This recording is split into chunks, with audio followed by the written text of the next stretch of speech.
Good evening, everybody. I am pleased to welcome you tonight. Happy spring. My name is Leah Schechter. I'm the Chief Program Officer here at Schoke Jewish Family Service of Fairfield County. I am happy to be hosting one of our Grisha and Ron Gross Jewish Family Life Education programs in partnership tonight with the Jewish Federation of Greater Fairfield County and the Jewish Book Council. The goal of Schoke JFS and of all of our family life education programming is to bring expert advice, relevant discussion topics, support, and all sorts of different services that can better help members of our community lead meaningful and healthy lives.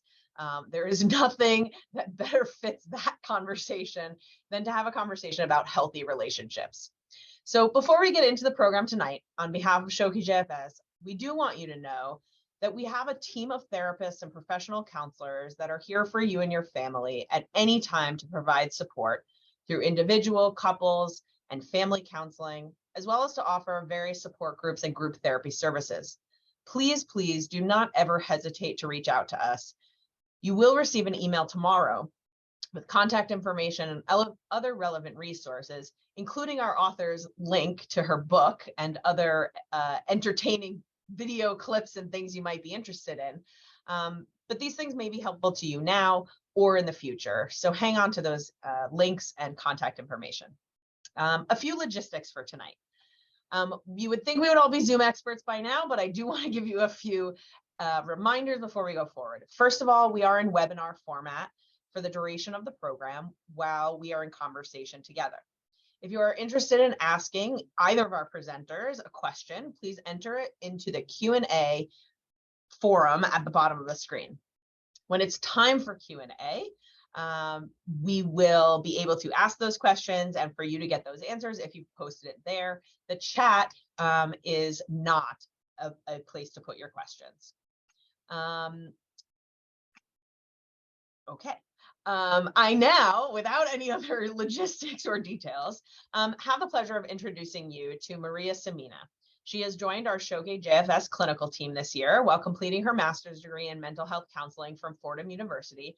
And we're thrilled to have her with us tonight and to be in conversation with our author. Between Maria and I, we wanted to just be sure that the room would be filled with people who definitely overthink about you, me, the guy down the street, and everything in between. I also am so grateful that Allison Raskin is here with us tonight. Allison is a New York Times bestselling author, mental health advocate, screenwriter, and co-creator of the YouTube comedy channel and podcast Just Between Us, which she shares with her comedy partner, Gabe Dunn. Allison has become a figure in the mental health community in part due to her very successful Substack community, Emotional Support Lady. She also recently published the book that we're talking about tonight, Overthinking About You, Navigating Romantic Relationships When You Have Anxiety, OCD, and/or Depression, through Workman in May of 2022. We are so glad that she is here with us virtually tonight. She is currently getting a graduate degree in psychology from Pepperdine University. I am thrilled to now turn it over to Maria and Allison to get this conversation started. And when we're ready for Q&A, please remember, put your questions in the Q&A module and we'll be happy to relay them. Girls, take it away. Thank you. Hello, Allison. Thanks so much for joining us tonight. Oh, thank you for having me. So I'm so excited to be here, not only talking about this book from a personal perspective, but from a clinical perspective as well. It's really evident the need that we have in so many respects to be honest with ourselves. And while reading this book, I felt as if two words really resonated with me throughout this process. And that was both vulnerability and hope. And I kind of hope, my hope tonight is that we can really explore not only the themes of your book, but really evaluate sort of an honest perspective that we should have with ourselves as we enter into the realm of dating and romance and the realities of what it means in a post-pandemic world in 2023. So dating is different these days. Relationships are hard. Communication is necessary. But as we kind of explore our conversation tonight, maybe we'll just open with a broad question to gain an understanding of sort of what makes this topic so important now for people to be exploring? That's great. I think it's a topic that has always been relevant, but hasn't really gotten a lot of attention. And by topic, I mean like this intersection of our mental health and our romantic relationships, and especially the fears around dating and putting ourselves out there in the early stages of relationships. And then I think it's extra relevant now because I think people's mental health in general, 3 years into a pandemic, it's not doing as well. I think a lot of people are also maybe struggling socially in a way that they weren't before because, during lockdown, they didn't have the regular type of contact they would during dating, or they went through a breakup, or they're kind of reassessing their life in a major way. And so I also think just in our society, we're more open to talk about these things finally. So I think it's less scary to say, oh no, when I try to date and it doesn't go well, it impacts me in a big way. Whereas like maybe that was taboo or embarrassing to sort of admit to, 5 years ago, even though we were all experiencing it then too. Absolutely. And, I think you bring up a really great point about how anxiety has manifested itself so differently in everyone. So from your perspective, can you maybe elaborate a little more on how anxiety really manifests itself in relationships for you, and what strategies you might have for an individual today who's struggling to kind of find support externally? Yeah, I mean, I think one of the things that was so tricky for me when I was dating was feeling out of control. Like it felt like in other areas of my life, I could behave the way that I wanted to behave, where, if I didn't want to send an email, I wouldn't send the email. Or if I, had to wait to hear back from someone professionally or a friend, I could tolerate that wait. Whereas when it came to romantic relationships, the anxiety was so high. It felt like I needed to have immediate responses to everything. It felt like I needed everything to be very clear about what we were to each other, where this was headed, like any sense of uncertainty, which unfortunately is a part of dating, especially in the beginning phases where you're figuring out what you want to be to each other, if anything, felt so deeply uncomfortable to me that I would act out in ways that would then get in the way of being able to form a happy and adaptive relationship with another person. And so I actually, I think a lot of what I'm talking to speaks to sort of that classic, anxious attachment style that I think some of us have gotten more familiar with over the years. But one of the things that's really exciting about attachment styles is that they can change. And I saw in myself a real shift from an anxious attachment where I was always so worried the person would leave. I was always so worried the person didn't care about me enough, that I would like kind of put them through tests to make sure that they cared about me, like kind of some classic self-sabotage behavior.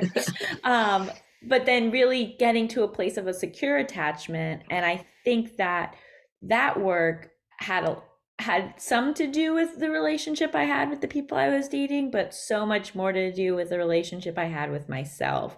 Because if I felt like I was worth something, then other people could not take away my worth the same way. And a real shift I noticed in dating was when I was younger, it was like, oh no, this person's not interested in me. I better convince them to be interested in me, right? Like I better change their mind, baby, Yeah. And as I got older and more, and my self-esteem improved and my handle on my mental health improved, it became, oh, you're not interested in me? That's weird. Like it became off-putting to me that Yeah. someone wasn't showing up or putting in the amount of effort that I think, is necessary to form a, serious relationship. Mhm. And even just noticing that different reaction in myself, I could be like, oh, this feels so much better. Well, and that's a great point too about putting in the work. And I have a few questions in relationship to that. But you just said so many little buzzwords that I've been thinking about. And one of those was the wait and the test and what dating really looks like now. And we are in a time when people are accustomed to apps and oh, we just met the corner store, those stories that we've heard aren't necessarily our stories anymore. So at a point now where people are so reliant on the buzz of the phone for everything in relationship to whether it's that instant gratification or just acknowledging who's in their company, how does one navigate the pressures of dating via apps in consideration, not only, this is a general question, whether with experiencing diagnoses related to anxiety or depression or OCD, but also for, an individual who's supportive of those people. I think the apps are overall an asset, right? Like I've had multiple relationships off of apps. I've had 2 engagements off of apps, like there's definitely, thank you for the second one, but there's definitely a lot of opportunity there that isn't available, if you were just meeting people in real life, unfortunately. But I think that apps are very detrimental to our mental health if we engage with them in unproductive or harmful ways. Mm-hmm. And so really being mindful about how you view the app, how you act on the app, what you are putting out into the world when you're communicating with these people, I think is a way to sort of safeguard you against the negative effects of online dating. And so, there's a whole chapter in the book called, how do I date productively? Because I think one of the things that is so difficult with dating is the burnout factor of like, oh my God, I'm trying, but it's not working out. It's easier just to give up. Or I'm going to join 7 apps in one day, and then a week later, I'm going to delete all of the apps and I'm not going to date again for 2 months. Like, there's sort of these cycles that happen. Well, that's the thing that I really appreciated about your book, is that there was such an honest level of approach when it comes to not just dating and relationships and the intimacy and the sex that comes and at what point we're comfortable with, but it's really identifying when we are ready for it. Mm-hmm. So acknowledging the relationship that we have with ourselves as being really the most important connection to our romantic life. How does one keep the focus on your individual journey, or for that matter, just your personal health, as you start to open yourself up to somebody else? I think it's really asking yourself, what do I believe? And, this is some classic CBT stuff where you're saying like, what does it mean to me if I match with someone on an app and then they don't message me? Or I, send a few messages and then they ghost me. And Mm-hmm. if you realize that what you're telling yourself when that happens is, oh, I'm garbage. This person saw through me. They went back, looked at my profile, decided I was disgusting. The joke I made was such a horrible joke that I should never speak to another human being again. Like if you realize that, like that your takeaways from these very limited interactions is an excuse to be cruel to yourself, or an excuse to prove to yourself that you deserve to be alone because nobody will ever love you, then like any interaction that you have through these apps is so dangerous to our mental health because we are believing such harmful things. But if we're able to reframe it and we're saying, I'm putting myself out there through a system that is not ideal, but is, a way for me to meet people I wouldn't meet otherwise. It's a numbers game. The likelihood that every interaction I have on this app is going to lead to a long-term relationship is slim to none. But what I need to do is I need to continue to be open, because partnership is something that I value and want in my life. And what's great about these apps in a way is that they can be more self-selecting than I think Mm-hmm. dating is when you meet somebody at a bar, right? Because you meet somebody at a bar, there's like this sense of like, are they even single? What are they looking for? Are we just, you got my number? Are we just going to be friends? Like there is a level of clarity that dating apps allow that I actually think can be really helpful to people who lean on the anxious side.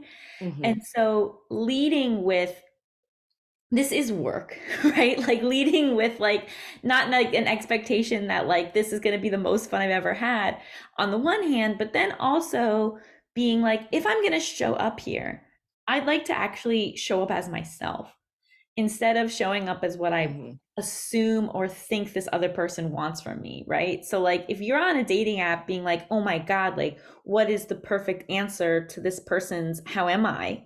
Like how are you question, that's exhausting. But if you give an honest response or you reply the way you would talk to a friend, suddenly you're just kind of communicating with people and seeing who you click with.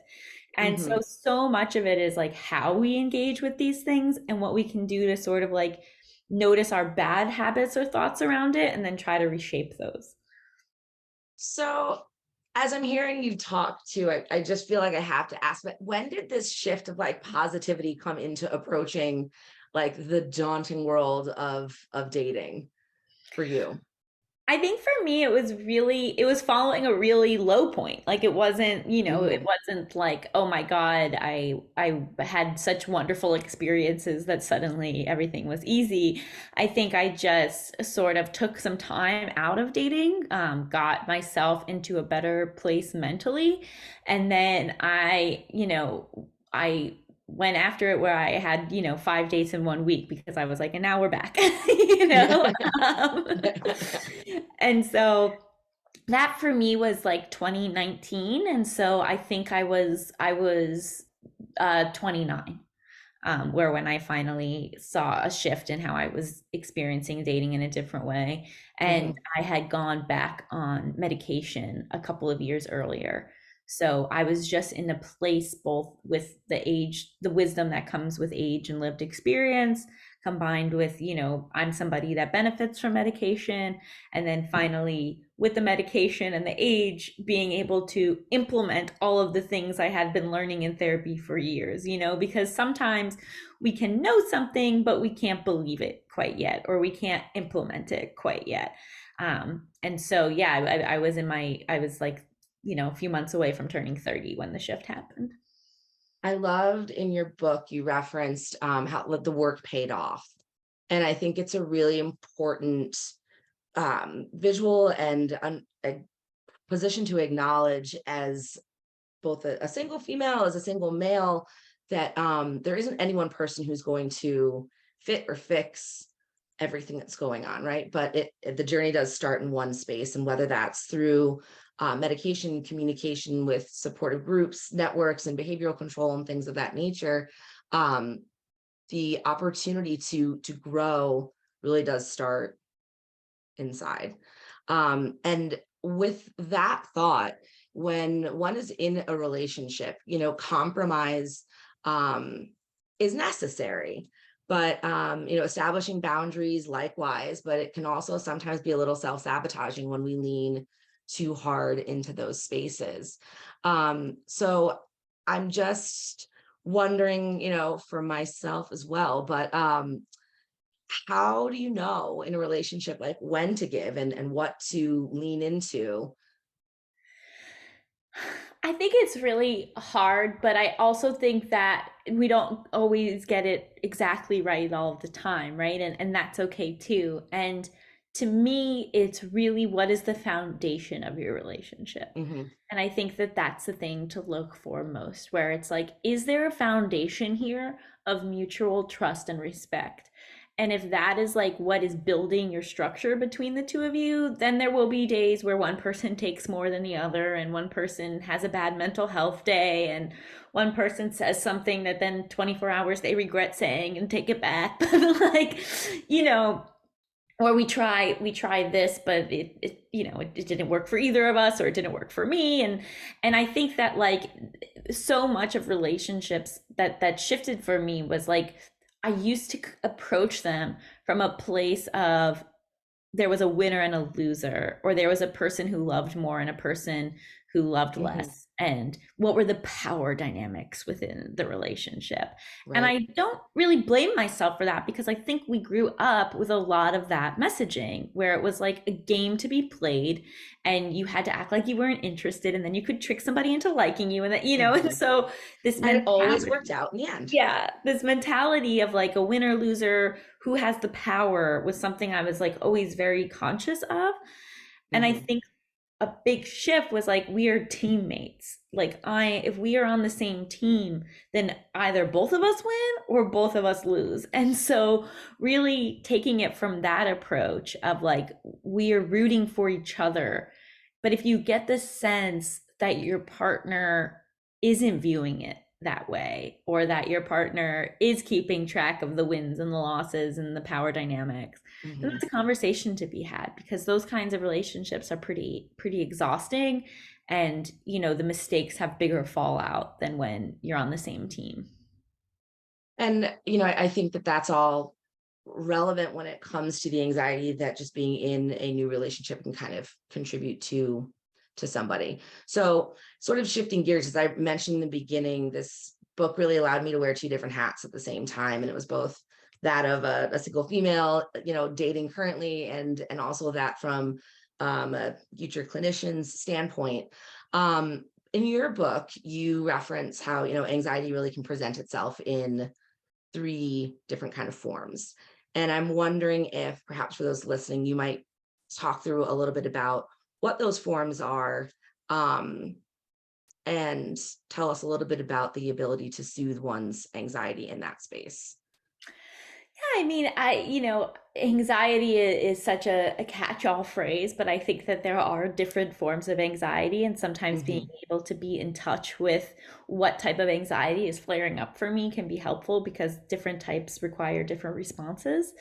And so psychologist Robin Gibbs really broke it down for me in terms of relationships, that there are kind of these 3 main types. And one of them is just sort of generalized anxiety, right? Are you an anxious person in general? If you are, it is highly unlikely that suddenly in a relationship you won't feel anxiety, right? Like, that's just, you're kind of an anxious person. It's going to bleed into all areas of your life. Then there is sort of more specific relationship anxiety, where maybe you aren't someone who's that anxious, but when you get close to somebody, or when there's a level of intimacy, that's when your anxiety levels flare up and you feel like, oh, I better run away, or I better lock this person down, or I feel unsafe. And so that's really anxiety about relationships and intimacy. And then the third one, which I love, is what she calls, your wisdom, which is sometimes we're reacting to something because we should be reacting to it. And so to me, that's like, when your partner cancels on you last minute 3 times in a row with no excuse. Like, if you're feeling uneasy about that, or that's causing you to worry, that's valid, right? Like, that's not really the kind of behavior that you want to tolerate in a relationship. But if, like, you just have had a really anxious day and then you continue to feel anxious when you're having dinner with your partner, that's probably not really about your partner. And so being able to sort of differentiate for yourself and parse through, what are valid concerns about this person or this relationship, and then what is just maybe my own brain trying to protect me when it doesn't need to be. Previously you referenced sort of the shift that you experienced yourself. And I'm curious if it might be helpful to sort of talk through for some of our listeners today, sort of guidelines or suggestions in relationship to, as that shift starts to happen and we start to feel comfortable in a relationship, acknowledging diagnoses or acknowledging sort of what different vulnerabilities we might need to disclose to our partners. How does one know, what to disclose and what's relevant related to what they're experiencing? This is definitely one of the questions I'm asked the most, is like, when do I share? How do I share? And I wish that there was the answer of like, on date 2, 45 minutes in. But unfortunately, it really, I think, has more to do with what stage of the relationship are you in? Because there are going to be people where you can see them once every other week for like 3 months, but like you've never really dived into anything with them, right? So maybe you've been dating for months, but like you don't really even know what their parents do, or like you don't really have a sense of their like deep internal world. And so in that situation where it's kind of more casual and fun, and you haven't gotten into the depths of your life, I don't think it's on you to be like, and now let me sit you down and tell you about my depression diagnosis, you know? But then there are other situations where, especially I think if you're older, you might end up having a 3-hour date on your first date where you're getting into real things and you're sharing, you know, actual content. And so to me, it's much more about what stage are you in? And then it's also about what is relevant now, and am I sharing from a place of this person deserves this information, and in order for us to continue to get closer, it makes sense for me to share, versus am I sharing from a place of fear? Am I sharing compulsively because I want them to know absolutely everything about me so they can either reject me in this moment or we'll be together forever, right? You know? Yeah. Um, oh, sorry. No, go ahead, please. And so I think that getting more in control of how you share and when you share is really helpful, because then it's information that you're giving out as a privilege instead of, like I said, like as a test or fear. And I also think there's a lot to be said about how is the person receiving that information, right? So like, are they interested? Are they asking follow-up questions? Or did you just reveal that you're on, you know, medication for your anxiety and they're like, cool, you want another drink? Like, people will give you signals about themselves in how they listen and respond to you. And so often, I think because of all of the shame that's attached to trauma and mental health struggles, during moments of disclosure, we are just so hyper aware of how does this person view me in this moment? But I actually think that moments of disclosure are a great way to figure out, how do I view them? Is this somebody that I can trust with my stuff? Is this somebody that deserves to hear more? And so really looking at it as a moment in time that is a test of the relationship instead of a test of you, I think is really helpful. And then the other thing is what is relevant now? Because for some of us, like, we have pretty heavy histories. We have pretty intense moments in our mental health history or moments in our family lives. And sometimes those things are really relevant because it's still affecting us every day. And sometimes they're not, because we've grown, we've moved on, we're in a different place. So like, you know, for example, if you were suicidal when you were in college, but you're now 35 and you haven't been suicidal in 7 years, I don't think that needs to be disclosed right away, right? Because maybe if it comes up and they're sharing and it's relevant to the conversation, but if it's not really relevant to your day-to-day life anymore, that's more something someone's going to learn along the way. Like, when you have a conversation where it does come up or it is relevant, like, people don't need to learn everything about you all at once, which was something that I had to come to terms with. That's a really hard lesson to learn, I think, just for anyone in relationships to date and in relationship to dating. I'm curious your perspective, especially, you know, your experience in school and such, in when considering disclosures. You know, it really is a space of vulnerability, and great bravery really goes into that moment, and how and who we really share personal things about ourselves with. What is your perspective on really leaning into support networks, whether that's your girlfriends or, you know, your guy friends, and almost practicing in sort of an exposure therapy type of setting, what those exposures can kind of, or exchanges, excuse me, can kind of look like?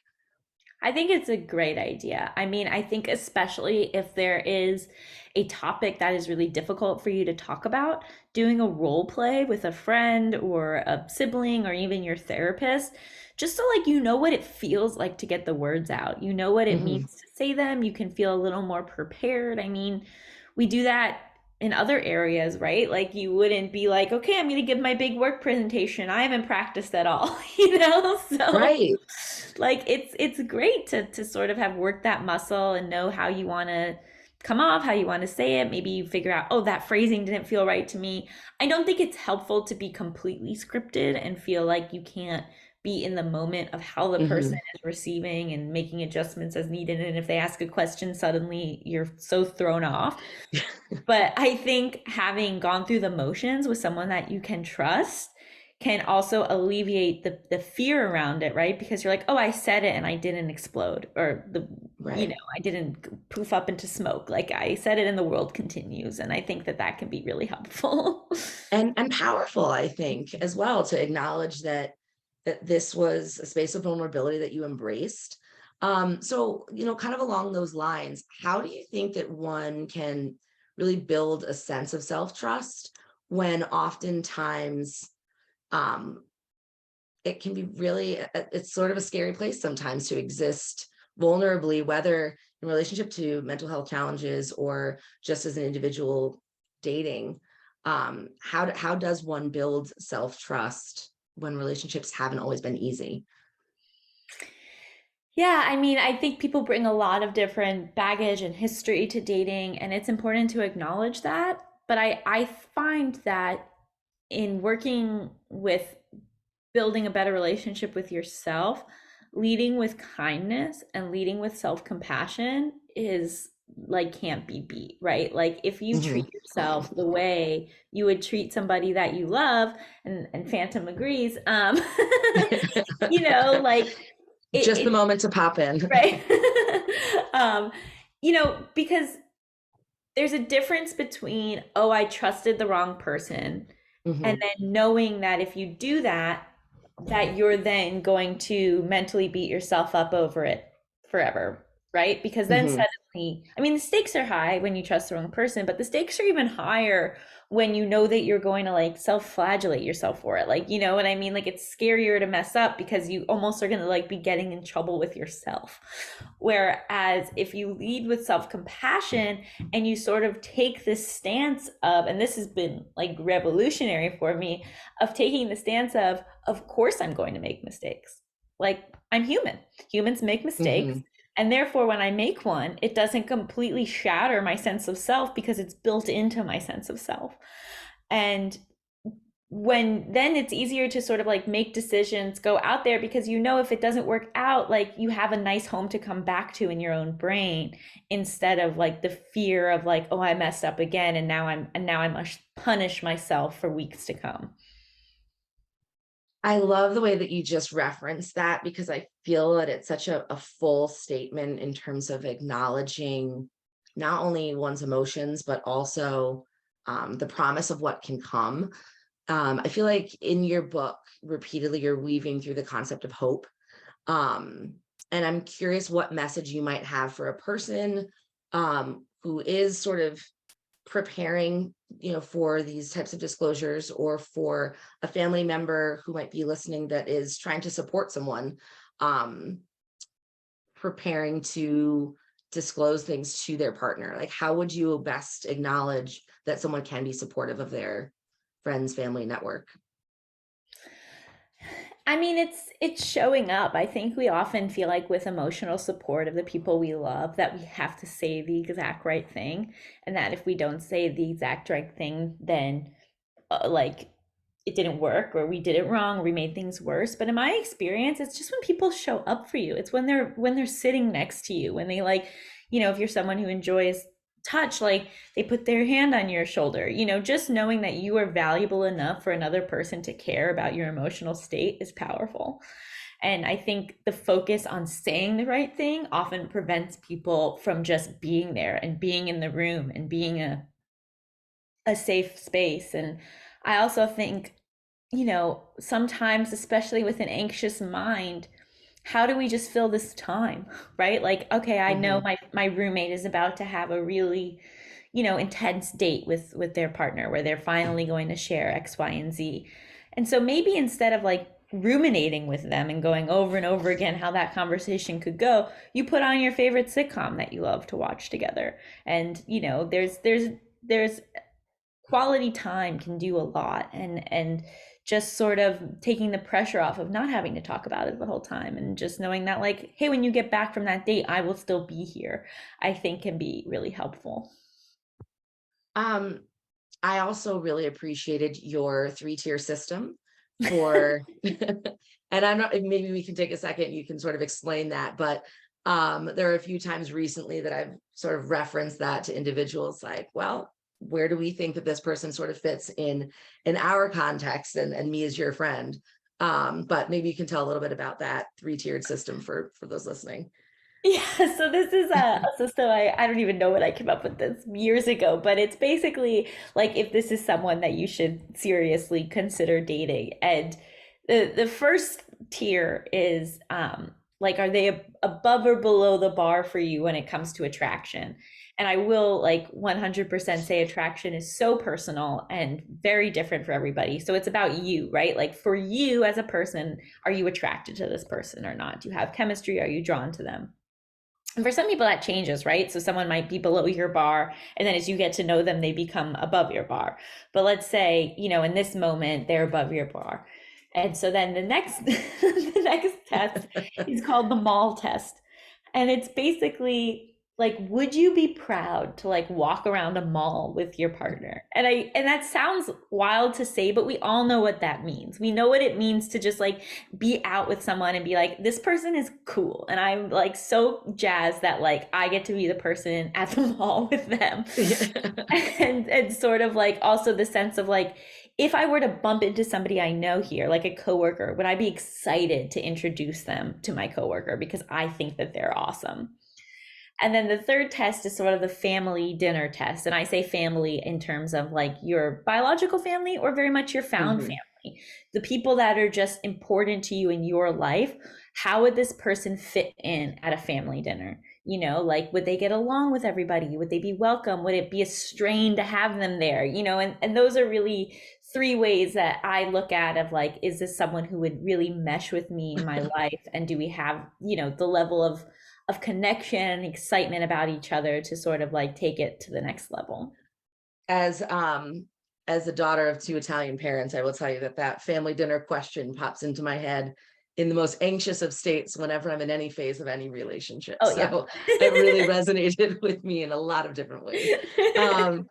But I feel like I could ask you 1,012 questions because this book really resonates again in so many different perspectives for me, and I think for so many other individuals, as we've seen on the New York Times bestseller list. But well, that wasn't this book, but thank you. But nonetheless, your experiences certainly are universal to many. I want to ask one last question, and then we're going to take some time for some Q&A from those that are listening. But you announced your book in the most beautiful way with your partner, and again, such an authentic space. You really invited the viewer, the listener into your world. But I'm curious, how do you feel that this relationship is different given the journey that it's taken to get you here? Wow. I think it's a strange answer, but in a way I don't take it for granted, and I also completely take it for granted. And let me kind of explain what I mean. Like I had not to ruin the final chapter, but I had a broken engagement during the process of writing Overthinking About You. And that really shook me because I did not see it coming at all. The rug was ripped out from under me. It was really terrifying to know that you could be so unaware of what the person you were supposed to be the closest with was thinking and going through, and that they could leave you so abruptly and with no thought to your healing or what that was like for me.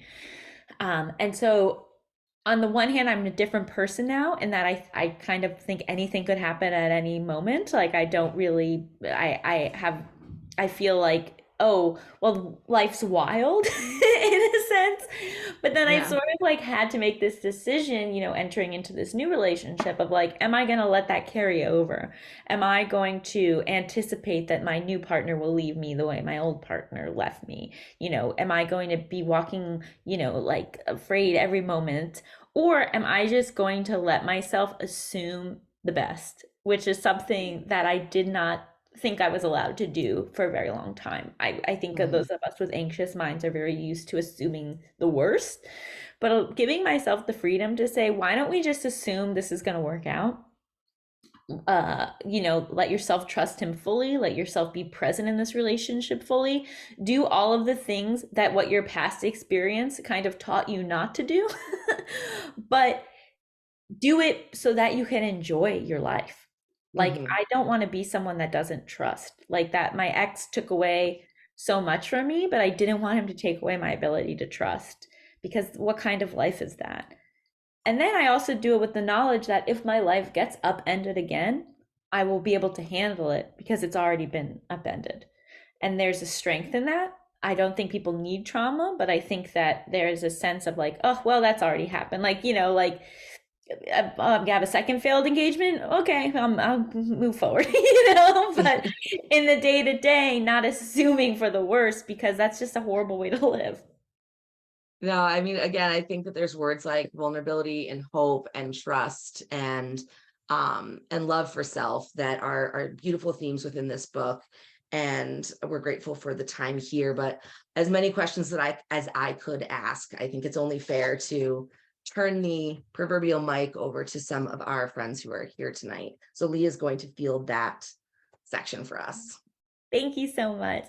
Thank you. I wish I could have stayed on with you, because the times I have laughed now listening to and like imagining like how these things are playing out and what's going on. And this is such a good topic. And it's not even just, intimate romantic relationships, but also like just new friendships, any relationships, right? Like that, are we gonna be friends? Like when you're a grown-up, it's just so much harder, when you're a kid, you're like in a sandbox. You're like, oh, can I use your shovel? Okay, now we're friends, right? Like, what does that do?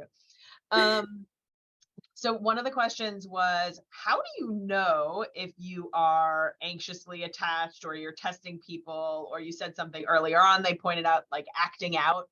Like, how do you know how to figure that out is what they're asking. Yeah, I mean, it's so funny because I've been mentally ill since I was 4 years old. I was diagnosed with OCD when I was a preschooler, and so I always knew I struggled with my mental health, but it took me forever to realize how that was impacting my relationships, right? Because I think like I alluded to earlier, we kind of like see it as a game, or we assume that you're supposed to have these moves and all that stuff, and so I think that a real indicator, sorry, Phantom is demanding to be back up. A real indicator is, are you always assuming the worst of your partner? And that I think can, like, are you seeing everything through the vein of they don't love me enough, and therefore any action they do is just proof that they don't love me? So like an example of that is, I remember years ago I was dating somebody who like went to an art museum by himself, and at the time I was so viewing everything through he doesn't like me enough that it was like, oh, well, he didn't ask me to go to the museum. Like, this is clearly some huge, statement on our relationship and his lack of feelings for me. Whereas once I moved away from that, I was able to say, some people like to go to museums by themselves, right? Like, I don't, but there are people that's something that they like to do. And so it's really kind of like examining the lens through which you are processing their behavior. And then also, what are you trying to get out of your behavior, right? Because if you're always trying to get out some sort of, a way to see if you're testing somebody is like, are you looking to uncover something, or are you just having a genuine interaction with them? Like, are you looking to say like, how's your trip? Because what you want is them to say, oh, I just miss you so much. Or are you looking to hear how their trip's going, And so sort of like cueing into yourself about what you're trying to get out of exchanges, how you're perceiving exchanges. I think that could be really helpful. What's your motive? Yeah. Like asking, sometimes we have to ask ourselves that. Yeah. So this person is asking, you talked about like what's relevant now for when you are disclosing things, but also mentioned that being able to be honest with your answers. So when somebody asks, how are you? Not just giving the answer you think you want them to hear, but like if you had a really anxious day, being able to be honest about it, but maybe that's not relevant right now. Like, how do you think someone should balance that? I think a big thing that helps is when we disclose about our mental state, making it clear that that's not their responsibility. Right. So if it's like, how are you? And it's like, oh, I had the worst day. I don't even know what to do. I'm freaking out. Like, this is and then like the person's like, oh, I should fix this. Like I should, and then that can be intense, especially at the beginning of a relationship.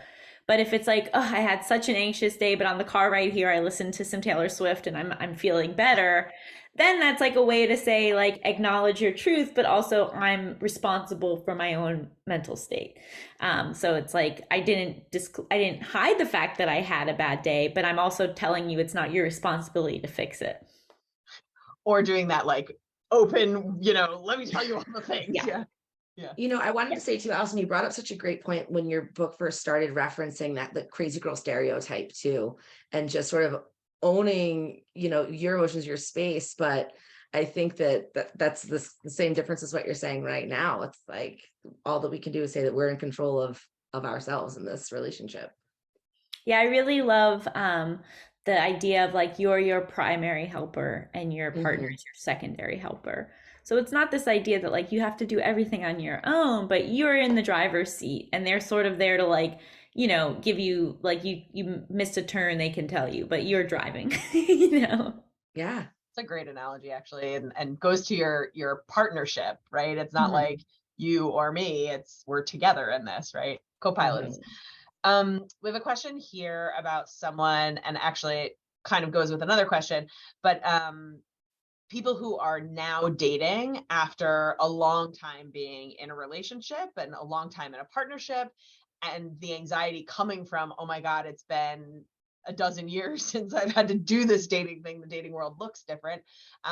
The other question being about doing that when you're an older adult, and maybe have grown children, what that looks like, and the anxiety of, the mall, the boss, the family, but like the family being adult grown children. Yeah, I mean, it's hard. Like my grandmother passed away in 2020, and my grandpa has a new girlfriend, and seeing sort of like how the ripple effects of that. And I think the big thing is well, hopefully the people in your life are rooting for you and they're rooting for your happiness, right? And so if you're able to talk about dating as something that is additive to your life, hopefully they're able to get on board. But I think it's just I think one of the benefits of being older is that people know who they are, right? Like you know who you are, and there's such kind of relief to that. And so I think that taking that same approach of authenticity and showing up and knowing what works for you, I've interviewed a lot of older people, and I was just interviewing someone who was divorced, met somebody and won't live with him. They've been together for years, but for her, she's figured out that like she doesn't want to cohabitate again. She doesn't want to get remarried. And fortunately, she's found a partner who's okay with that. And like, whereas he probably would if she wanted to, he's like, I get it. And if I'm going to be in a relation with you, then I'm going to be living in my own house and seeing you 3 times a week instead of every night, And so I think there is this freedom sort of in relationships past children, because when you're raising a kid with somebody, there is this level of enmeshment and intensity, and that like you really have to be on the same page about everything. Whereas when you're dating, when you're older and maybe not looking to remarry or maybe not looking to have children again, like you can kind of be you can kind of like do your own thing, figure out what works for you. You don't really need to have as traditional of a relationship as maybe you were taught that you had to have. You can be vocal about what you want and see what works out, because I think there's maybe that relief of I have to be partnered in this world, or else what was my life? Whereas like you've been partnered, and now you're going to see what you want for this next phase. Yeah. Somebody writes, dating sounds like it can be a full-time job. How do we think about all of these things and be on the apps and date and have a life? It's very hard. I think that if it's time management in a way, and I think it is acknowledging that it is a job, right? So it is acknowledging that like this takes time and effort, and honestly I should be applauding and awarding myself for that. So like instead of like, oh, I went on this date, it's like good for me, I went on this date. Like we kind of have to be our own hype people as we like do this kind of torturous thing of trying to find another person. And so I think kind of working in some reward systems, like ultimately we're kind of just like animals, right? So like, your dog does something, you give them a treat, like you go on a first date, you get an ice cream cone on the way home, like sort of like associate good things with it. And then also not let it be on your mind all day. So something I will really suggest for people where it feels overwhelming is you have 1 hour a day where you go on the apps, right? And so I think a problem with that can be some people are expecting more prompt reply, but if there's somebody that you like, I think giving a phone number or, an email address or whatever you feel comfortable with so that you can talk to them outside of that 1 hour window if you are, seems like somebody worth talking to. But until that point, really like, okay, and from 6 to 7, I do my dating. Like can be helpful. So it's not like, oh, I got to check it at lunch. I got to check it during this meeting. I got to, and then I think then we get really dependent on, oh, how many matches do I have? Did this person reply? Like we can get in those really harmful like cycles. And so having that set dating time can be a loophole.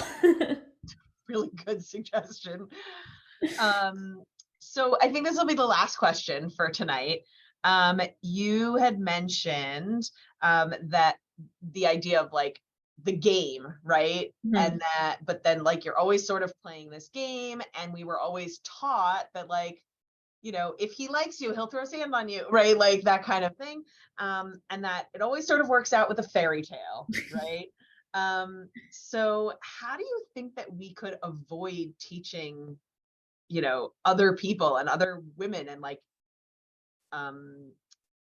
promoting that stereotype or that storyline, which isn't real?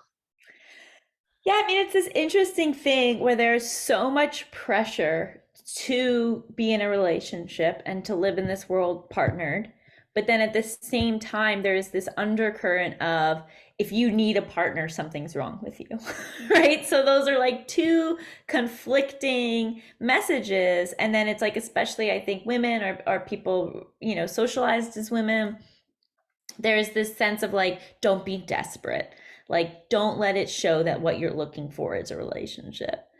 And I think the way to combat that is just to rework and reframe how we view relationships. Like I view relationships as a lifestyle choice. I don't think everyone wants to be in a relationship. I don't think everyone prioritizes relationships, and I don't think that they need to. I think it's simply a lifestyle choice. And if that's the lifestyle that you want, then you should be vocal and open about that instead of feeling shame around it. So being able to say, what are you looking for? I'm looking for a spouse. I doesn't mean tomorrow. It doesn't mean it's you, but like my long-term goal is that I would like to be married because that's the lifestyle that appeals to me. Or I'm looking for someone that, we can be in each other's lives, but a less traditional type of partnership. Like really honing in on what it is that you want and then recognizing that that's just a preference and there's no morality attached to it, I think will hopefully make people feel more comfortable just being open about what they do or do not want. So awesome. So awesome. Allison, I think tonight's a little bit of a breath of fresh air to just get real, get open, laugh about this journey that sort of we're all on, and yes, like everybody makes choices and everybody is looking for the person who best matches for them. And we're all human and have all of the feelings and thoughts or overthoughts that come with it. And I want to thank you. I want to, wait, where did my book go? Here it is. I want to make sure everybody sees this bright yellow cover and goes out and picks it up. I will put the link in the chat also as we're closing out tonight, as well as the link will be in an email tomorrow to all of you who have participated. We'll also be sending you the link to Schoke Jewish Family Service. We want to make sure that if anybody wants to continue these conversations, have more conversations, either in groups or with individual counselors, that we can be there for you. And again, Maria and Allison, thank you so much for all that you do for the world of dating and mental health and keeping it real here. I want to also thank the Federation of Greater Fairfield County and the Jewish Book Council. We are always pleased to partner with you and to continue to bring these programs to the community. Again, Schoke JFS is always here for you, and I'm so glad that you joined us all tonight. Have a good one, and happy dating, happy getting out there and meeting those people who are right for you. Be well and have a good night.